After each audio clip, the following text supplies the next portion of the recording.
of the year especially. So I just want to thank you for taking time to Of join the course. Wayne County Commission.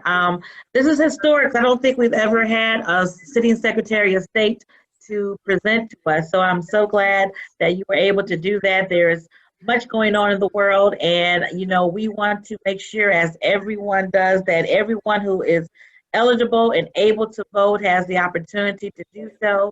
So if you could please just give it an update. Congratulations on a wonderful primary. I think it was fantastic. Voter turnout was up at least, what, 1 million votes or 2 million votes? I'm sure you'll explain that a little bit more. But congratulations on a successful primary. And I'm just so excited to hear what your office is doing to, again, ensure that every Michigander who wants to vote is eligible to do so. So at this point, I'll turn over to you.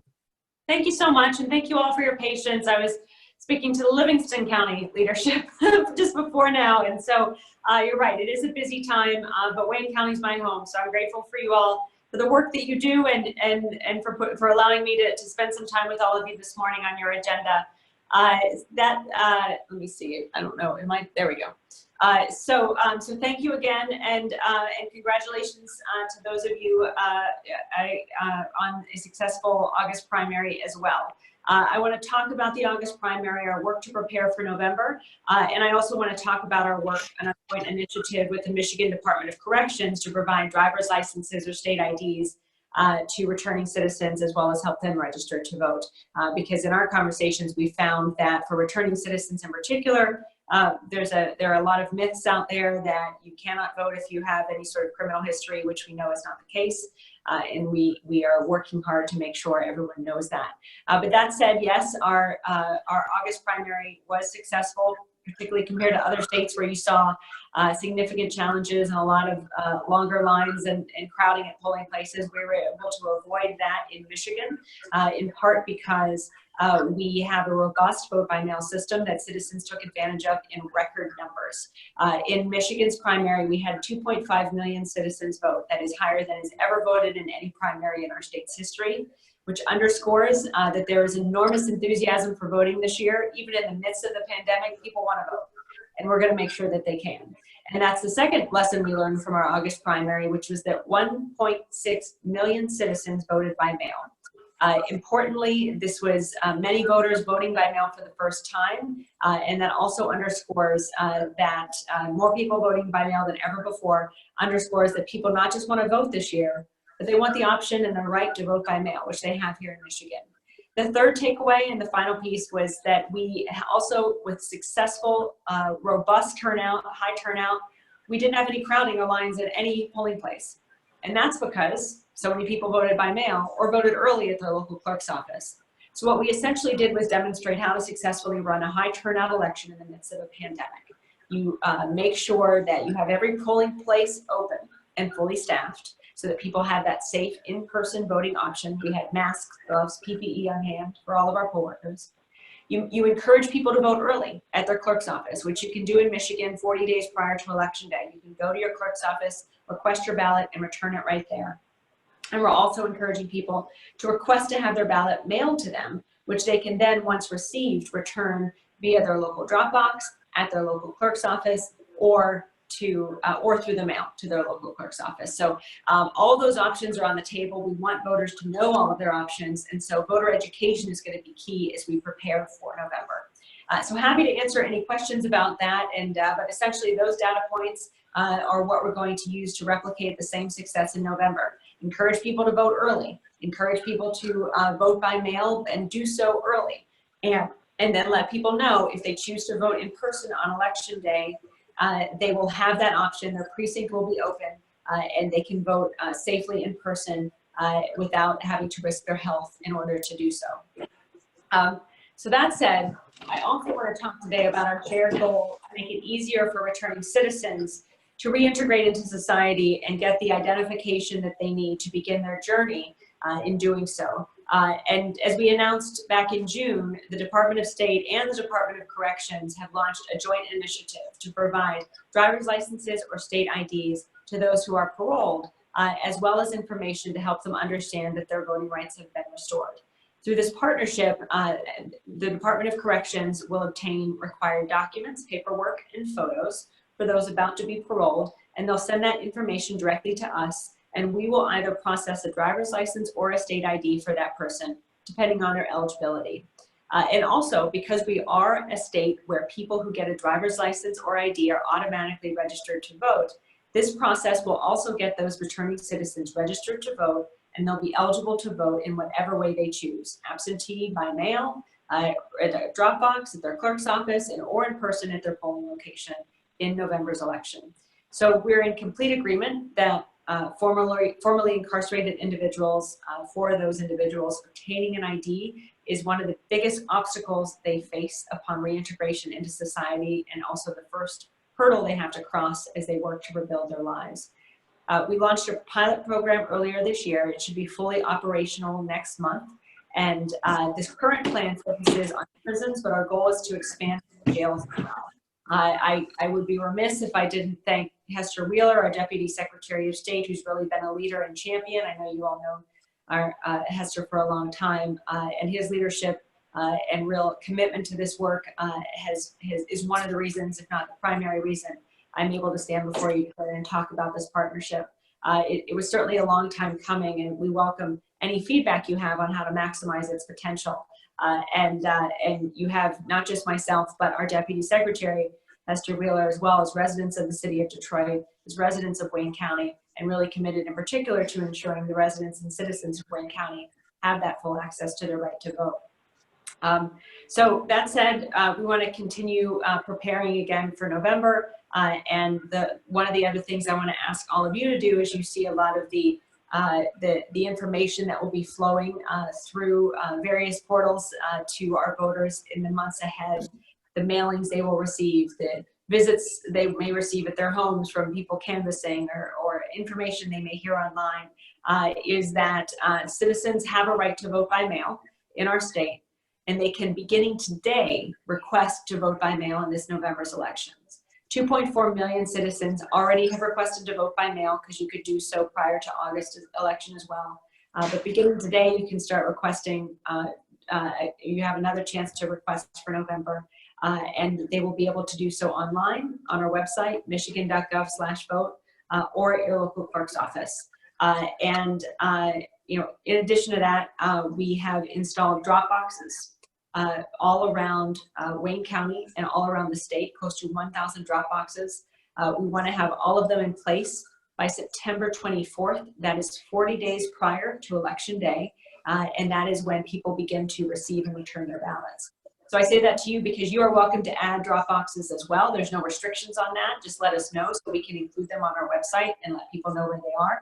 We anticipate the city of Detroit will have close to 50 locations where people can drop off their ballots, either at a drop box or at a satellite clerk's office, in addition to the local clerk's office. But we want to expand those options for all citizens in Wayne County as well, because we know, especially with the uncertainties of the Postal Service right now, those drop boxes are critical to make available to every voter. So that said, thank you again for having me here. I'm happy to take some questions. I know you've got a full agenda, so I don't want to take too much of your time, but I appreciate the opportunity to see you all today. And thanks for all the work you do. Thank you so much, Secretary of State, for joining us today. Great information. As you know, the commission passed a resolution supporting the returning citizens ID, and that was very important. We support that initiative 100%. And a few weeks ago, Commissioner Baker McCormick put forward a resolution to have extra drop box that the county will pay for local clerks out of our CARES Act money. So we are with you lock and step on, again, making sure that everyone who can vote, who wants to vote, can vote. And I do have a list of commissioners who have raised their hands. So I have a list. If you would like to ask a question, please raise your hand. First, I have Commissioner Marecki, then Commissioner Clark Coleman, then Commissioner Glenn Anderson. Commissioner Marecki? Thank you, Madam Chair, and thank you, Madam Secretary, for joining us today. I just have a quick question. I was the city clerk in Livonia for several years, and one of the assurances I always gave voters with absentee ballots is that when we received a ballot back, we always checked the signatures with the signatures on, you know, the computers to assure that the person sending in the ballot was truly the person. with the increase, the huge increase of absentee ballots coming in, are you confident all the clerks are checking the signatures? Is there some kind of assurance that that is happening? Yes. Because it's a huge job. Yeah, the signatures have to be checked in order for the ballot to be counted. The signature has to match. In the August primary, actually 2,225 ballots were rejected because they either were missing a signature or the signature didn't match. So we actually want to require clerks in that instance to follow up with the voter, and many do voluntarily, to confirm the voter's identity. That helps us also identify irregularities. But yes, that signature check is a key part of the process, and we've actually also implemented statewide standards to guide the clerks and their election workers in doing that signature matching, so that we can again, ensure there's some consistency all around the state. Okay, thank you. Mm-hmm. Thank Commissioner Irma Clark Coleman. Thank you, Madam Secretary of State. It is great to see you here today. Me too. And thank you for the great job you're doing. A question that I have, I'm so happy to hear that Detroit will have 50 drop boxes. That is fabulous. So can I ask, where will these drop boxes be placed? In secure places, like maybe in front of a police station or someplace like that, so that they can't be tampered with?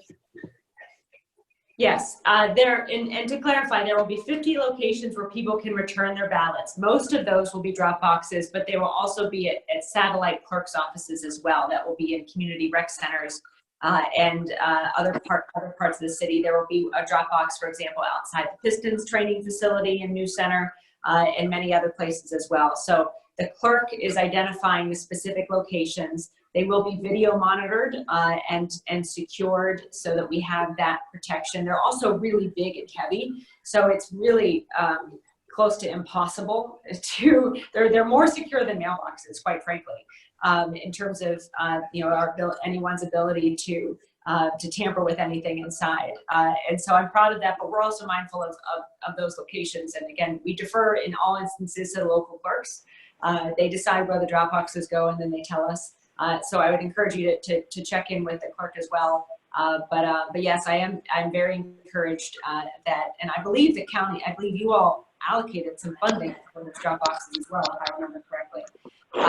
But in any event, you can continue to do so and support that and the expansion of those locations where people can return ballots. We also encourage you we know some churches are driving voters to drop boxes to help them drop off their ballots, as long as the ballot is in the local drop box. So if you're a Detroit voter, as long as it's in one of the Detroit drop boxes, by 8 p.m. on election day, it will count. So you've got a lot of time. You don't have to worry about the Postal Service in returning your ballot with those drop boxes in place. Okay, another question. Is there a way that you can track your ballot to find out if it's been received, or yes, if it's en route? Can you kind of explain to us how that process works? Yes. Michigan.gov/vote will have a ballot tracking mechanism up and running on September 24th. That's the first day people can begin returning. I think it's actually already running, I should say. So it's Michigan.gov/vote. September 24th is the day where people can start getting and returning their ballots. So we're focused on making sure everything's ready by then, but you can already at least track your request to have a ballot mailed to you at Michigan.gov/vote. On top of that, the Detroit City Clerk's Office, and I know Detroit is only one part of Wayne County, but that said, there's so many voters in Wayne County overlapping in Detroit. The Detroit City Clerk's Office has also implemented a ballot tracking system called Ballot Tracks, which every voter voting by mail will get information on. If you hold on one second, I voted by mail in the August primary. This is what I received. I don't know if you can see it. It says Ballot Tracks. That's the city of Detroit's tracking system, and everyone voting for getting their ballot by mail will get this piece of paper that in Detroit explains to them how to track their ballot through the Detroit system, as well as and for that system you can track it for Detroit system. You can track it not just online, but through text, and there's a phone number you could call and an email you could email as well. So lots of ways to track your ballot, and in all cases, contacting your local clerk is a great way to just cut through everything and find out what the status is if the online system is unhelpful or inconclusive. Well, that's great news. So you can track not only your request for a ballot, but you can also track your ballot itself. Correct. Thank you so much. That's great. Thank you, Commissioner. Commissioner Anderson? Thank you, Madam Chair. I just, first of all, congratulations on the hard work, and thanks for the hard work that you're doing, Madam Secretary. You've done a fantastic job since you've been there, and you've taken a lot of arrows, I think, and unnecessarily and unjustly. But I just wanted to, the previous Commissioner Clark Coleman, had one of the same questions that I had about notification that a ballot's been received. To hear that, and again, that you said that's michigan.gov. That's not mi.gov, but michigan.gov/. Okay.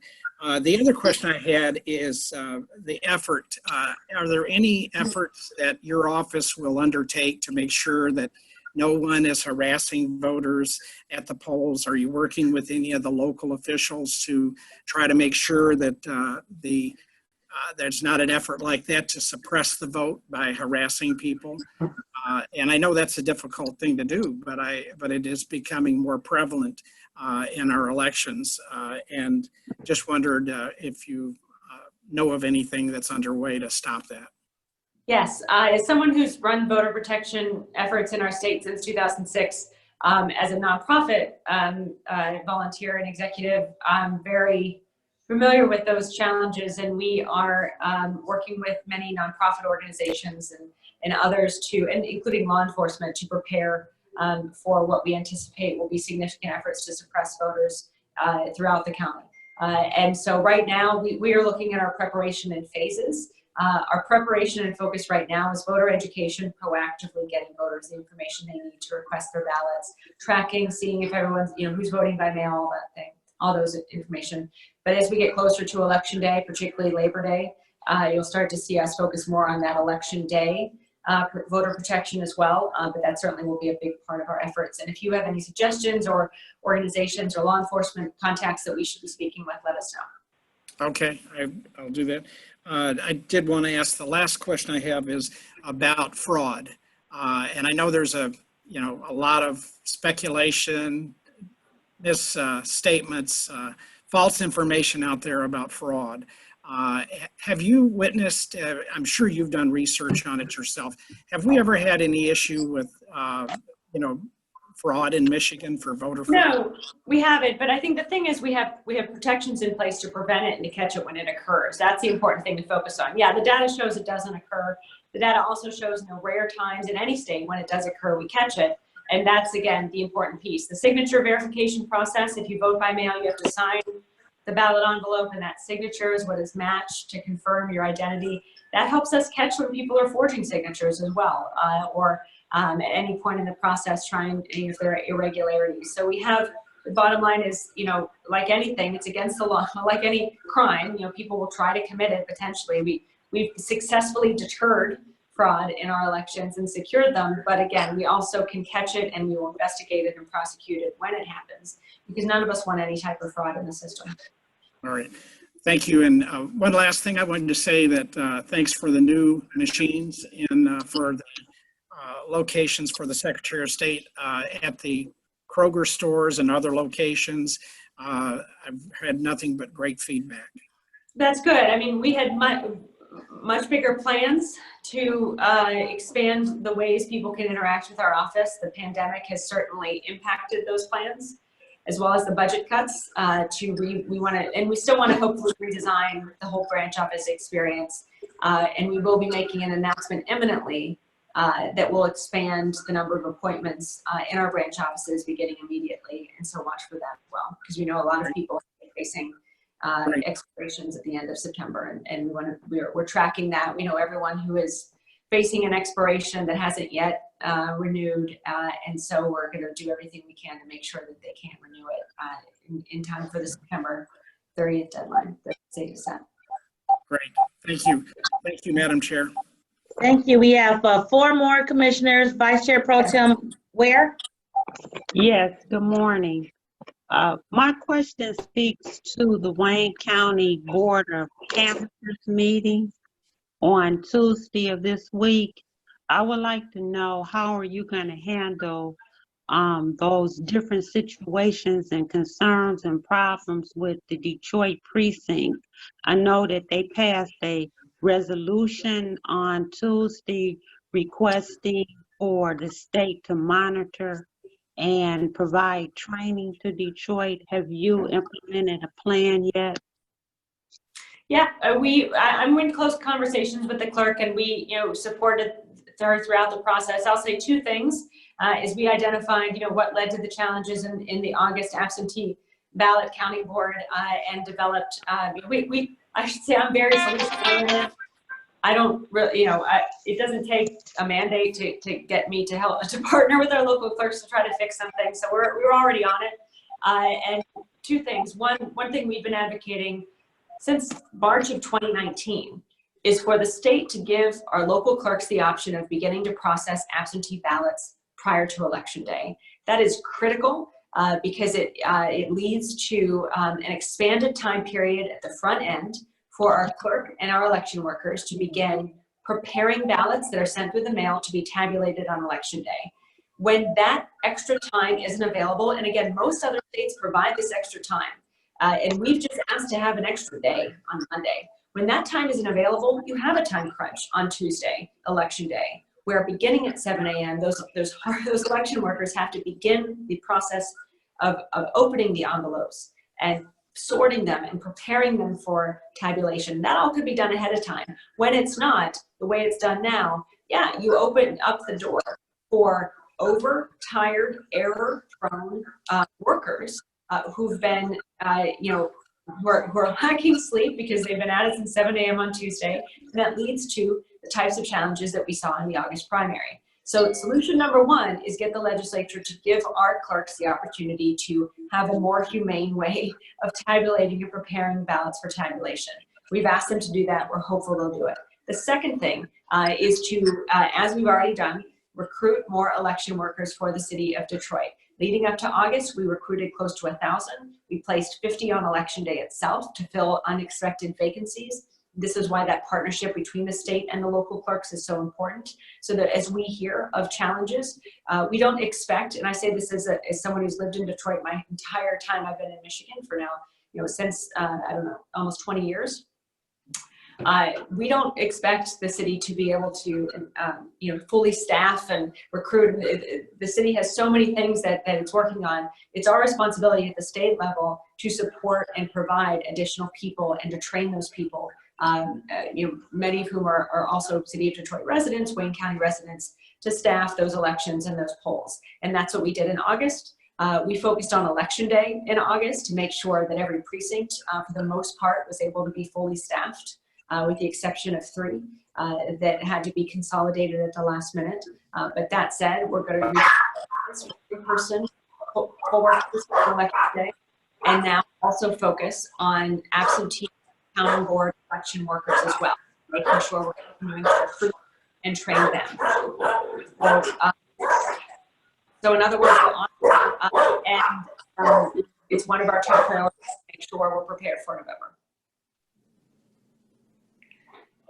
So I'll talk less because I've only got 1 minute until my So I guess maybe we looking at different reports, because I was more concerned about the polling books that wasn't signed and a lot of missing information. So what I'll do is I'll just send you a letter and I will document and list all the concerns of polls not opening on time, polls not being handicap accessible. Maybe there's other concerns that you're not aware of. Madam Secretary, did you say you just had 1 minute before your next meeting? unfortunately, but I'm happy to get through as many questions as we can. I will. The Commissioner Baidoon and Commissioner Dodd And Scott, somehow I don't know how to get in. Oh, okay. And So, Baker McCormick. so if you all can make a really quick question so she can get a really quick answer. We'll start with Commissioner Scott. Thank you. The ballots that she had to return, is there any way that people know that their vote didn't count? We, I'm not sure specifically which ballots you're talking about, but No, you indicated that ballots sent in the mail? that you had to return, that it was about 2,000 that didn't count. So statewide, throughout the whole state, there were ballots that were mailed in an envelope that did not have a signature on it, or had a signature that didn't match the voter's registration signature. Under state law, we cannot count those ballots. Right, but is there any? We do ask the clerks to follow up with those voters to give them an opportunity to cure that vote. We can't require that under state law. We have asked the legislature to require it. Okay, I just wanted to make sure they knew whether or not their vote didn't count and why it wasn't counted. Okay. Commissioner Dodd. But anyway, I know that you're in a hurry, but thank you so much, and thank you for all your work. Okay. Commissioner Dodd, really quick. Yes. You mentioned a little bit earlier that you were going to get the message out from your office by canvassing door to door. And I don't know if I misunderstood that, but are you door knocking, or are you leaving literature on people's doors? Not doing any canvassing, no. Okay, all right. I think I just misunderstood that. Okay. Thank you. Yep. Commissioner Baidoon. Thank you, Madam Chair. Thank you, Madam Secretary. First, congratulations on a job well done during the primary. Thank you for all your help with Dearborn. You've been really terrific. Thank you so much. Thank you, Madam Secretary. On March 10th, I watched you in action when you came to the city of Dearborn, and you took over, and you found the solutions, and people came in and volunteered to help the city of Dearborn. Will you consider setting up like an office for the Secretary of State specifically on that day, for example, in the Performing Arts Center, for those people who are not registered to vote, like a large place where people can be directed to go there instead of flooding the polls? Is that something you will consider?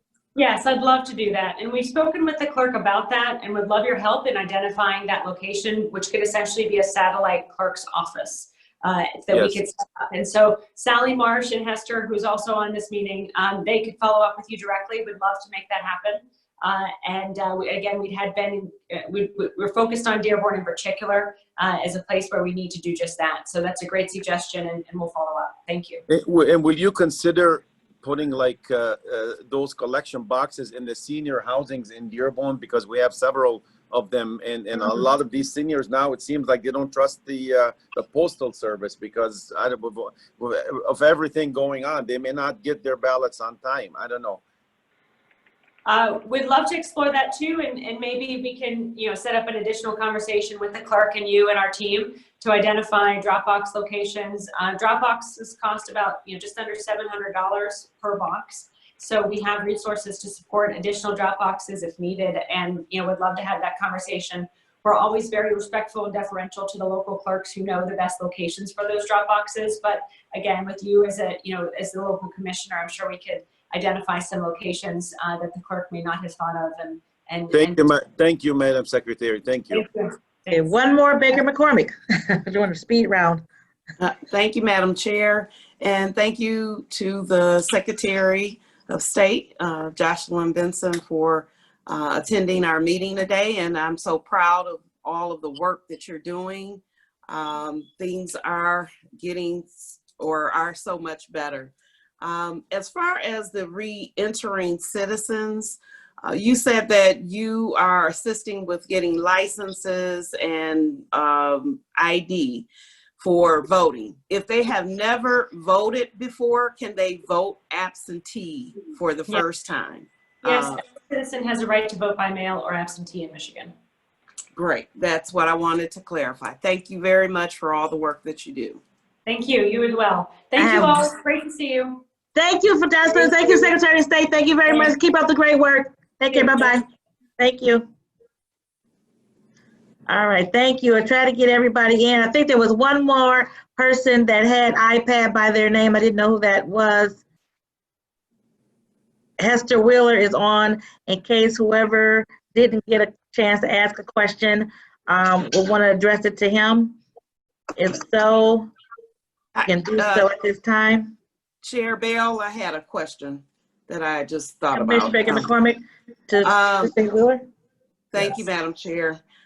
If someone has a stroke, I'm sorry, did you want me to go ahead with the question? Yes, so please. Yep. Okay. If the question was in the queue, if someone had a stroke and their signature changed, which I think was a good question, Yes. and they're voting absentee, what do you do in that situation? Thank you for that question, Commissioner Monique Baker McCormick. What happens is currently there's no legal requirement that the clerk contact that particular voter. We are urging clerks to contact that voter if there's any conflict. We're also, I think you heard the Secretary articulate that we're seeking legislative relief. We want the legislature to pass a couple of laws, one that would require clerks to automatically contact voters if there's any conflict or contradiction. So where their signatures don't match, currently clerks are encouraged to do it, but they're not legally required. And then the second question was in reference to the recounting of ballots when there is a issue and a challenge of a primary. Is there any legislation that you know of or that you're working towards to help with assisting those that are recounting their ballots? Because right now, if you recount your ballots, you pay to recount your ballots, and then there is some issue with the ballot box being tampered with, then you cannot use that count from that ballot box. Is there anything that we can do about that issue? Yeah, I don't know the specifics of which you're articulating, but I do know state law is pretty clear that you might pay anywhere from $25 to $250 per precinct, depending on the vote spread. So state law is pretty clear on how the recount process works. I am not aware of the issue with the ballot boxes, so that might be a new legal question. I'm just not aware of it. Sorry. Okay. And if there is someone that I can reach out on, Yes. that's to just dive in a little bit deeper to Yeah. ensure that that's looked at, because that is an issue. Mm-hmm. Yeah, the recount process obviously starts with the local clerks, but beyond that, we have a Bureau of Elections that has administrative oversight of the elections processes across the state of Michigan. So if you make that inquiry, Mr. Jonathan Brader serves as our director of the Bureau of Elections.